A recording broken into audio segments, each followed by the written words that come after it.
not do this. What I did not check was how long this chapter is. We'll see if we can get both these done, but I'm kind of thinking that's going to be a no. We'll see, though.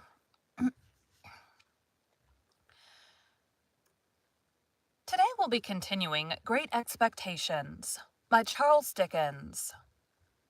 Chapter 22.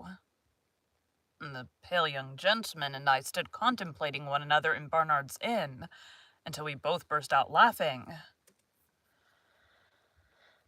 What do we call him? And I went to... The idea of its being you, said he. The idea of its being you, said I. And then we contemplated one another afresh and laughed again.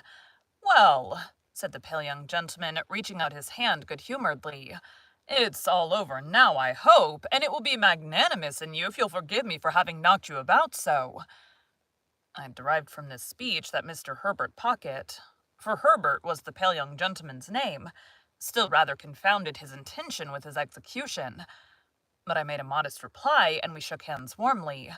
You hadn't come into your good fortune at that time, said Herbert Pocket.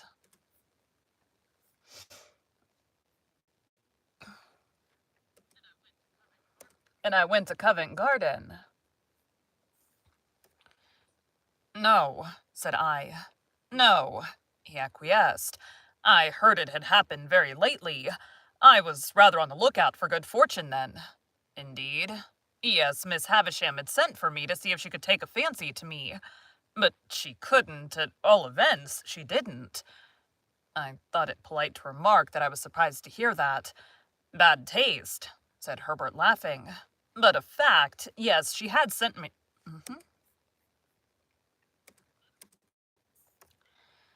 But a fact, she had sent for me on a trial visit, and if I'd come out of it successfully, I suppose I should have been provided for. Perhaps I should have been what you may be called it to Estella. What's that? I asked with sudden gravity. He was arranging his fruit and plates while we talked, which divided his attention, and was the cause of its having made this lapse of a word. Affianced, he explained, still busy with the fruit. Betrothed? Engaged? What's his named? Any word of that sort? How did you bear your disappointment? I asked. Pooh, said he. I didn't care much for it. She's a tartar. Miss Havisham? I don't say no to that, but I mean Estella. That girl's hard and haughty and capricious to the last degree, and has been brought up by Miss Havisham to wreak revenge on all the male sex. What relation is she to Miss Havisham? None, said he. Only adopted. Why should she wreak revenge on all the male sex? What revenge? Lord, Mr. Pip, said he. Don't you know? No, said I. Dear me, it's quite a story and shall be saved till dinner time. And now let me take the liberty of asking you a question. How did you come there that day? I told him, and he was attentive until I had finished, and then burst out laughing again and asked me if I was sore afterwards. I didn't ask him if he was, for my conviction on that point was perfectly established. Mr. Jaggers is your guardian, I understand, he went on. Yes. You know he is Miss Havisham's man of business and solicitor, and has her confidence when nobody else has. This was bringing me, I felt, towards dangerous ground. I answered with a constraint I made no attempt to disguise that I had seen Mr. Jaggers in Miss Havisham's house on the very day of our combat, but never at any other time, and that I believed he had no recollection of ever... And that I believed he had no recollection of having ever seen me there. He was so obliging as to suggest my father for your tutor, and he called on my father to propose it. Of course he knew about my father from his connection with Miss Havisham. My father's Miss Havisham's cousin. Not that that implies familiar intercourse between them, for he is a bad courtier and not...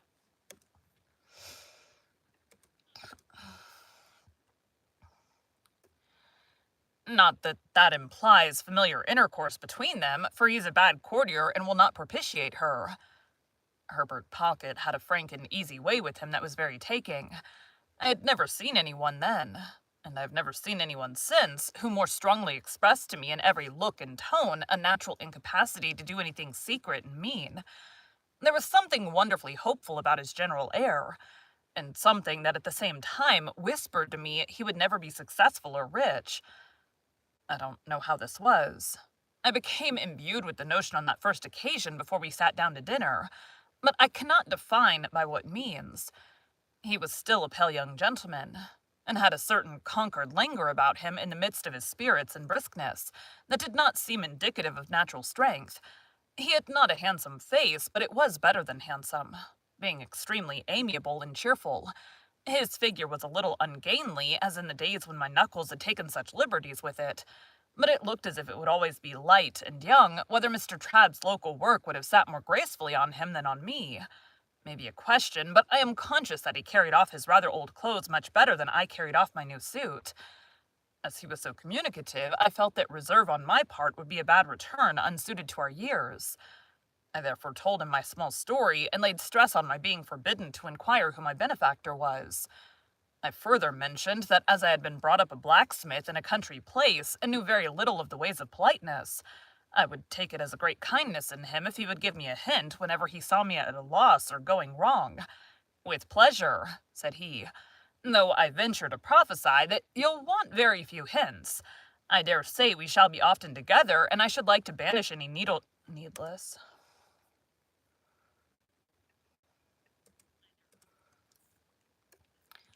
I dare say we shall be often together, and I should like to banish any needless restraint between us. Will you do me the favor to begin at once to call me by my Christian name, Herbert?" I thanked him and said I would. I informed him in exchange that my Christian name was Philip. "I don't take to Philip," said he, smiling, "for it sounds like a moral boy out of the spelling book who was so lazy that he fell into a pond, or so fat that he couldn't see out of his eyes, or so avaricious that he locked up his cake till the mice ate it, or so determined to go a bird's nesting that he got himself eaten by bears who lived handy in the blah, blah, blah, blah,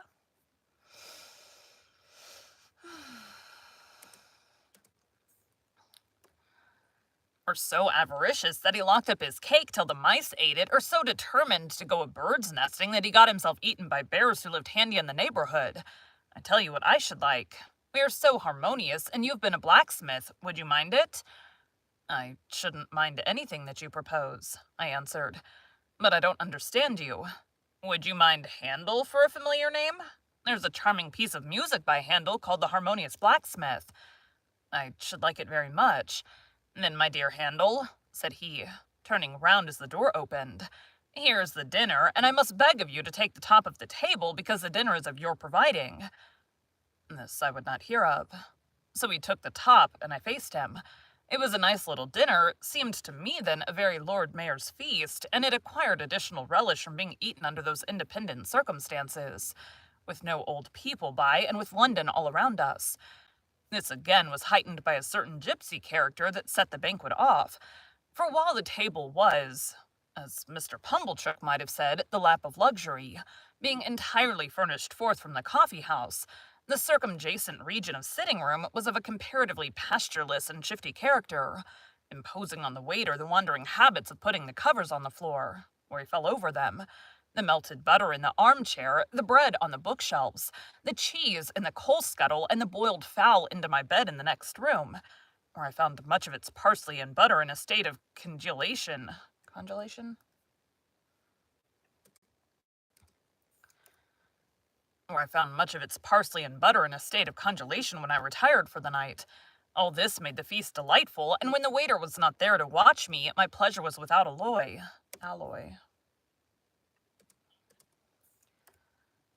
All this made the feast delightful, and when the waiter was not there to watch me, my pleasure was without alloy. We had made some progress in the dinner when I reminded Herbert of his promise to tell me about Miss Havisham. "True," he replied. "I'll redeem it at once. Let me introduce the topic, Handel, by mentioning that in London it is not the custom to put the knife in the mouth, for fear of accidents, and that while the fork is reserved for that use, it is not put further in than necessary. It is scarcely worth mentioning, only it's as well to do as other people do. Also, the spoon is not generally used overhand, but under. This has two advantages. You get at your mouth better, which, after all, is the object, and you save a good deal of the attitude of opening oysters on the part of the right elbow." He offered these friendly suggestions in such a lively way that we both laughed, and I scarcely blushed. "Now," he pursued, "concerning Miss Havisham.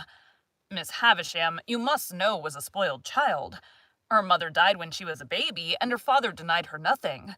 Her father was a country gentleman down in your part of the world, and was a brewer. I don't know why it should be a crack thing to be a brewer, but it is indisputable that while you cannot possibly be genteel and bake, you may be as genteel as never was and brew. You see it every day. Yet a gentleman may not keep a public house, may he?" said I.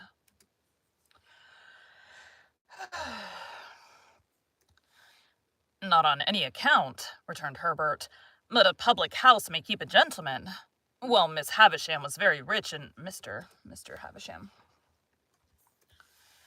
Well, Mr. Havisham was very rich and very proud, so was his daughter." "Miss Havisham was an only child?" I hazarded. "Stop a moment, I'm coming to that. No, she was not an only child. She had a half-brother. Her father privately married again, his cook, I rather think."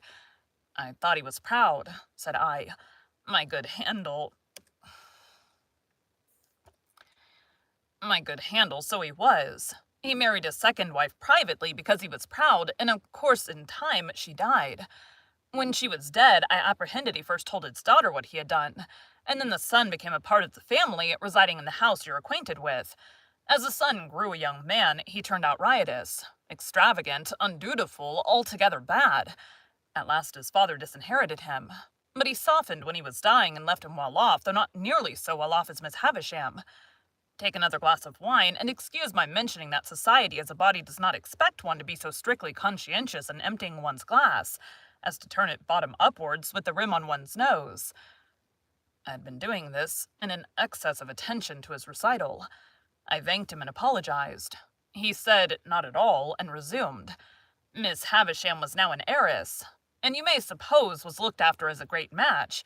Her half-brother had now ample means again, but what with debts and what with new madness wasted them most fearfully again. There were stronger differences between him and her than there had been between him and his father, and it's suspected that he cherished a deep and mortal grudge against her as having influenced the father's anger. Now I come to the cruel part of the story, merely breaking off, my dear Handel, to remark that a dinner napkin will not go into a tumbler. Why I was trying to pack mine into my tumbler, I'm wholly unable to say. I only know that I found myself with perseverance worthy of a much better cause, making the most strenuous exertions to compress it within those limits.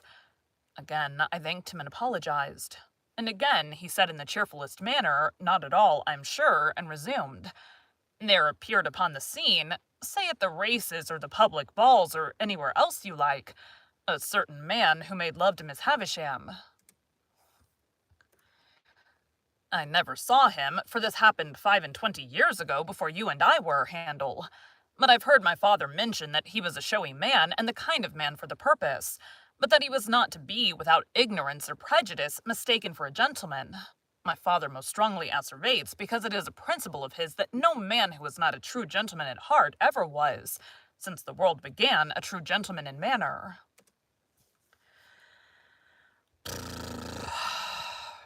Manner.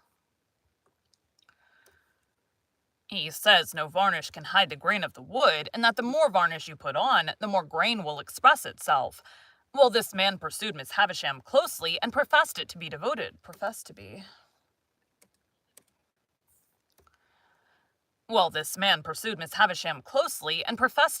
to her. I believe she'd not shown much susceptibility up to that time, but all the susceptibility she possessed certainly came out then, and she passionately loved him. There is no doubt that she perfectly idolized him. He practiced on her affection in that systematic way that he got great sums of money from her, and he induced her to buy her brother out of a share in the brewery, which had been weakly left him by his father, at an immense price, on the plea that when he was her husband he must hold and manage it all. Your guardian was not at that time in Miss Havisham's counsels, and she was too haughty and too much in love to be advised by anyone. Her relations were poor and scheming, with the exception of my father. He was poor enough, but not time-serving or jealous. The only independent one among them, he warned her that she was doing too much for this man, and was placing herself too unreservedly in his power. She took the first opportunity of angrily ordering my father out of the house in his presence, and my father had never seen her since. I thought of her having said, "Matthew, will you come and see me at last when I'm laid dead upon that table?" And I asked Herbert whether his father was so inveterate against her. "It's not that," said he, "but she charged him, in the presence of her intended husband, with being disappointed in the hope of fawning upon her for his own advancement. And if he were to go to her now, it would look true even to him and even to her, to return to the man and make an end of him. The marriage day was fixed. The wedding dresses were bought. The wedding tour was planned out. The wedding guests were invited. The day came, but not the bridegroom. He wrote her a letter." "Which she received," I struck in, "when she was dressing for her marriage at 20 minutes to 9. "At the hour and minute," said Herbert, nodding, "at which she afterwards stopped all the clocks. What was in it further than that it most heartlessly broke the marriage off, I can tell you because I don't know. Can't tell you because I don't know. What was in it further than that it most heartlessly broke the marriage off, I can't tell you because I don't know. When she recovered from a bad illness that she had, she laid the whole place waste, as you've seen it, and she has never since looked upon the light of day." "Is that all the story?" I asked after considering it. "All I know of it, and indeed I only know so much through piecing it out for myself, for my father always avoids it, and even when Miss Havisham invited me to go there, told me no more of it than I was absolutely requisite I should understand."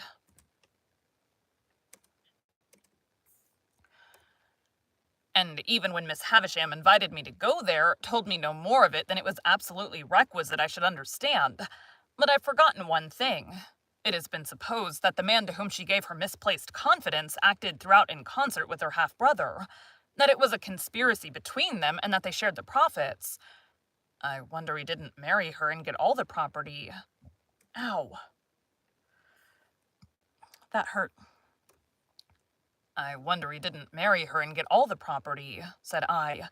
"He may have been married already, and her cruel mortification may have been a part of her half-brother's scheme," said Herbert. "Mind, I don't know that." "What became of the two men?" I asked, after again considering the subject. "They fell into deeper shame and degradation, if there can be deeper, and ruin." "Are they alive now?" "I don't know."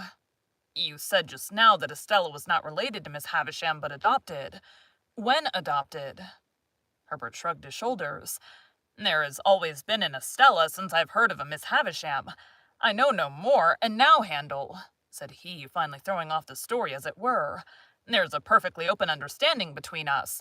All that I know about Miss Havisham, you know." "And all that I know," I retorted, "you know.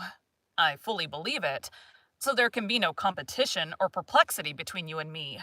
And as to the condition on which you hold your advancement in life, namely that you are not to inquire or discuss to whom you owe it, you may be very sure that it will never be encroached upon or even approached by me or by anyone belonging to me." In truth, he said this with so much delicacy that I felt the subject done with. Even though I should be under his father's roof for years and years to come, yet he said it with so much meaning, too, that I felt he had... Yet he said it with so much meaning, too, that I felt he as perfectly understood Miss Havisham to be my benefactress as I understood the fact myself. It had not occurred to me before that he had led up to the theme for the purpose of clearing it out of our way, but we were so much the lighter and easier for having broached it, that I now perceive this to be the case. We were very gay and sociable, and I asked him in the course of conversation what he was. He replied, "A capitalist, an insurer of ships." I suppose he saw me glancing about the room in search of some tokens of shipping or capital, for he added, "In the city." I had grand ideas of the wealth and importance of insurers of ships in the city, and I began to think with awe of having laid a young insurer on his back, blackened his enterprising eye, and cut his responsible head open. But again there came upon me for my relief that odd impression that Herbert Pocket would never be successful or rich. I shall not rest satisfied with merely employing my capital in insuring ships. I shall buy up some good life assurance shares and cut into the direction. I shall also do a little in the mining way. None of these things will interfere with my chartering a few thousand tons on my own account. I think I shall trade. said he, leaning back in his chair. To the East Indies for silks, shawls, spices, dyes, drugs, and precious woods. It's an interesting trade. And the profits are large? Said I. Tremendous, said he. I wavered again and began to think here were greater expectations than my own. I think I shall trade also, said he, putting his thumbs in his waistcoat pockets. To the West Indies for sugar. To the West Indies for sugar, tobacco, and rum. Also to Ceylon, especially for elephants' tusks. You'll want a good many ships, said I. A perfect fleet, said he. Quite overpowered by the magnificence of these transactions, I asked him where the ships he insured mostly traded to at present. I haven't begun insuring yet, he replied. I'm looking about me. Somehow that pursuit seemed more in keeping with Barnard's Inn. I said in a tone of conviction, Ah, yes, I'm in a counting house and looking about me. Is a counting house profitable? I asked. Do you mean to the young fellow who's in it? He asked in reply. Yes, to you. Why, no, not to me. He'd said this with the air of one carefully reckoning up and striking a balance. Not directly profitable. That is, it doesn't pay me anything, and I have to keep myself. This certainly had not a profitable appearance, and I shook my head as if I would imply that it would be difficult to lay by much accumulative capital from such a source of income. But the thing is, said Herbert Pocket, that you look about you. That's the grand thing. You are an accounting house, you know, and you look about you. It struck me as a singular. It struck me as a singular implication that you couldn't be out of a counting house, you know, and look about you. But I silently deferred to his experience. Then the time comes, said Herbert, when you see your opening, and then you go in and you swoop upon it, and you make your capital, and then there you are. When you've once made your capital, you have nothing to do but employ it. This was very like his way of conducting that encounter in the garden, very like. His manner of bearing his poverty, too, exactly corresponded to his manner of bearing that defeat. It seemed to me that he took all blows and buffets now with just the same air as he had taken mine then. It was evident that he had nothing around him but the simplest necessaries, for everything that I remarked upon turned out to have been sent in on my account from the coffee-house or somewhere else. Yet, having already made his fortune in his own mind, he was so unassuming with it that I felt quite grateful to him for not being puffed up. It was a pleasant addition to his naturally pleasant ways, and we got on famously. In the evening we went out for a walk in the streets, and went half-price to the theatre, and the next day we went to church at Westminster Abbey, and in the afternoon we walked in the parks, and I wondered who shot all the horses there and wished Joe did. On a moderate computation, it was many months, that Sunday since,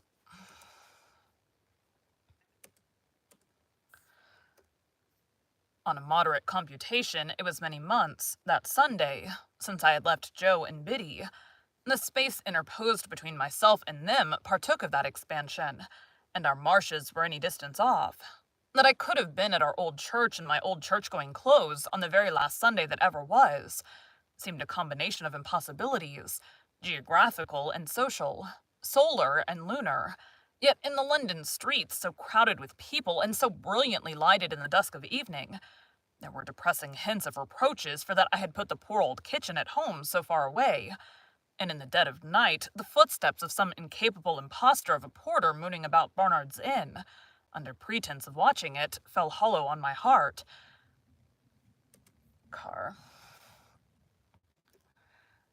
On the Monday morning at 9:15, Herbert went to the counting-house to report himself. To look about him, too, I suppose, and I bore him company. He was to come away in an hour or two to attend me to Hammersmith, and I was to wait about for him. It appeared to me that the eggs from which young insurers were hatched were incubated in dust and heat, like the eggs of ostriches, judging from the places to which those incipient giants repaired on Monday morning. Nor did the counting-house where Herbert assisted show in my eyes as at all a good observatory, being a back second floor up a yard of a grimy presence in all particulars, and with a look into another back second floor rather than a lookout. I waited about until it was noon. and I went upon change, and I saw fluey men sitting there under the bills about shipping, whom I took to be great merchants, though I couldn't understand why they should all be out of spirits. When Herbert came, we went and had lunch at a celebrated house, which I then quite venerated, but now believed to have been the most abject superstition in Europe, and where I could not help noticing even then that there was much more gravy on the tablecloths and knives and waiters' clothes than in the steaks. This collation disposed of at a moderate price, considering the grease which was not charged for, we went back to Barnard's Inn and got my little portmanteau, and then took a coach for Hammersmith. We arrived there at 2 or 3 o'clock in the afternoon, and had very little way to walk to Mr. Pocket's house. Lifting the latch of a gate, we passed directly into a little garden overlooking the river, where Mr. Pocket's children were playing about, and unless I deceive myself on a point where my interest or prepossessions are certainly not concerned, I saw that Mr. and Mrs. Pocket's children were not growing up or being brought up, but were tumbling up. Mrs. Pocket was sitting on a garden chair under a tree, reading, with her legs upon another garden chair, and Mrs. Pocket's 2 nursemaids were looking about them while the children played. "Mamma," said Herbert, "this is young Mr. Pip," upon which Mrs. Pocket received me with an appearance of amiable dignity. "Master Alec and Miss Jane," cried one of the nurses to 2 of the children, "if you go a-bouncing up against them bushes, you'll fall over into the river and be drownded. And what'll your pa say?"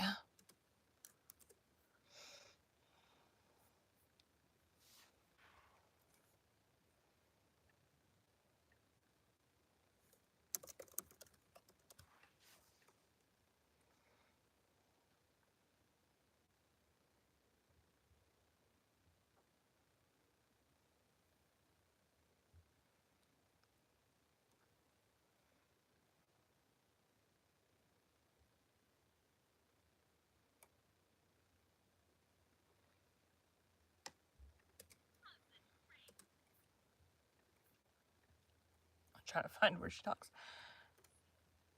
At the same time, this nurse picked up Mrs. Pocket's handkerchief and said, "If that don't make 6 times you've dropped it, Mum." Upon which Mrs. Pocket laughed and said, "Thank you, Flopson," and settling herself in one chair only, resumed her book. Her countenance immediately assumed a knitted and intent expression, as if she had been reading for a week. But before she could have read half a dozen lines, she fixed her eyes upon me and said, "I hope your mamma is quite well." This unexpected inquiry put me into such a difficulty that I began saying in the absurdest way that if there had been any such person, I had no doubt she would have been quite well, and would have been very much obliged, and would have sent her compliments when the nurse came to my rescue. "Well," she cried, picking up the pocket handkerchief, "if that don't make 7 times. What are you a-doing of this afternoon, Mum?" Mrs. Pocket received her property, at first with a look of unutterable surprise, as if she had never seen it before, and then with a laugh of recognition, and said, "Thank you, Flopson," and forgot me and went on reading. I found now I had leisure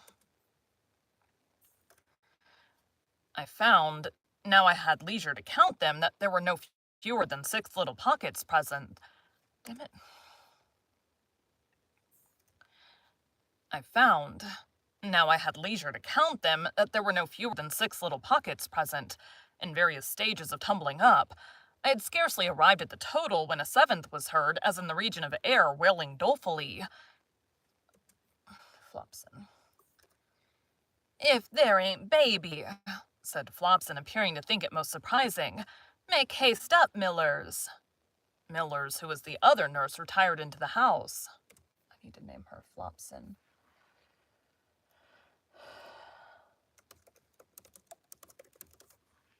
Save.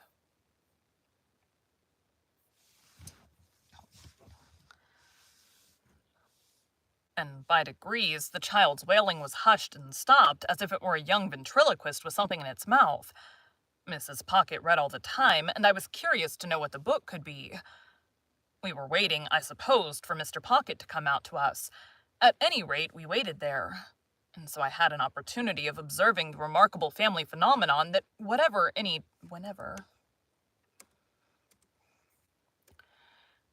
And so I had an opportunity of observing the remarkable family phenomenon that whenever any of the children strayed near Mrs. Pocket in their play, they always tripped themselves up and tumbled over her, always very much to her momentary astonishment and their own more enduring lamentation. I was at a loss to account for the surprising circumstance, and could not help giving my mind to speculations about it until by and by Millers came down with the baby, which baby was handed to Flopson, which Flopson was handing it to Mrs. Pocket, when she too went fairly head foremost over Mrs. Pocket, baby and all, and was caught by Herbert and myself. "Gracious me, Flopson," said Mrs. Pocket, looking off her book for a moment. "Everybody's tumbling." "Gracious you indeed, mum," returned Flopson, very red in the face. "What have you got there?" "I got here Flopson," asked Mrs. Pocket. "Why, if it ain't your footstool," cried Flopson. "And if you keep it under your skirts like that, who's to help tumbling? Here, take the baby, mum, and give me your book." Mrs. Pocket acted on the advice, and inexpertly danced the infant a little in her lap, while the other children played about it. This had lasted but a very short time, when Mrs. Pocket issued summary orders that they were all to be taken into the house for a nap. Thus I made the second discovery on that first occasion, that the nurture of the little Pockets consisted of alternately tumbling up and lying down.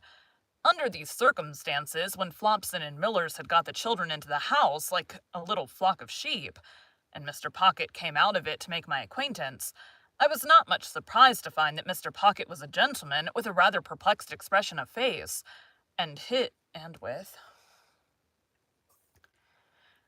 with its very gray hair disordered on his head, as if he didn't quite see his way to putting anything straight. Thank you for joining Bite at a Time Books today, while we read a bite of one of your favorite classics. Again, my name is Bree Carlile, and I hope you come back tomorrow for the next bite of Great Expectations. Turn on the air conditioner. Thanks, guys.